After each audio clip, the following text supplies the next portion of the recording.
Dans l'épisode 1, souvenez-vous, j'avais mangé une pomme et je n'étais pas mort parce que j'avais compris que la dose qu'il y avait dans cette pomme n'était pas suffisante pour me tuer. Du coup, m'est venue une deuxième question. Pourquoi la dose de cyanure qui est présente dans cette pomme n'était pas suffisamment élevée pour me tuer? Salut la compagnie.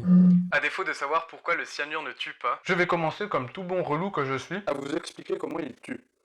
Ce célèbre poison agit en asphyxiant le moteur de nos cellules. Quand le cyanure ou les perlimpinpins, peu importe, rentrent dans notre corps, soit il se passe absolument rien, soit on décède très certainement dans d'atroces souffrances, soit on s'en sort mais probablement changé en légumes.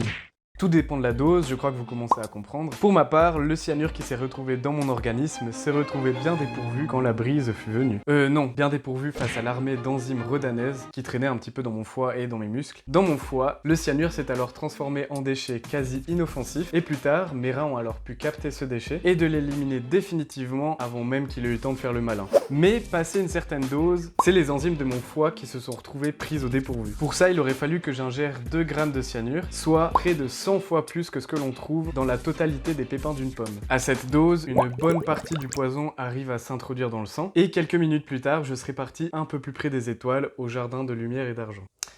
Ouais, c'est tragique. En fait, le cyanure et ses dérivés plus complexes adorent l'oxygène plus que tout au monde. Il l'adore encore plus que mes cellules et encore plus que les enzymes chargées d'alimenter les usines de mes cellules, les fameuses mitochondries. C'est quand même assez con parce que je crois que justement la respiration cellulaire c'est quand même quelque chose d'assez vital. Mais assez bavardé. À quoi peut bien servir le cyanure contenu dans la plupart des rosacées, le lin, l'arbre à caoutchouc et les haricots? Tout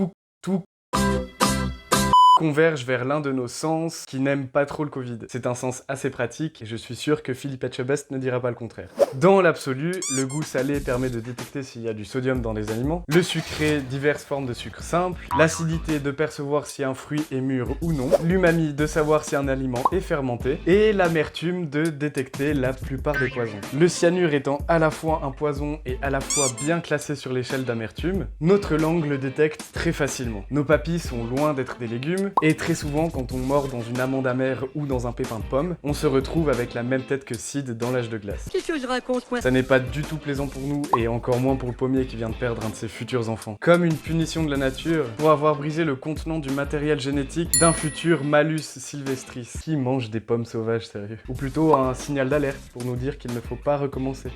Le cerveau étriqué des animaux mangeurs de pommes tels que nous comprend que ça n'est pas super charismatique de se changer en Sid. Du coup, on évite généralement de recommencer à mordre dans les pépins. C'est aussi simple que ça. Une morsure en moins dans un pépin et un bébé pomme de moins dans le pétrin. Pensez-y, sauvez les pommes et les autres fruits des rosacées.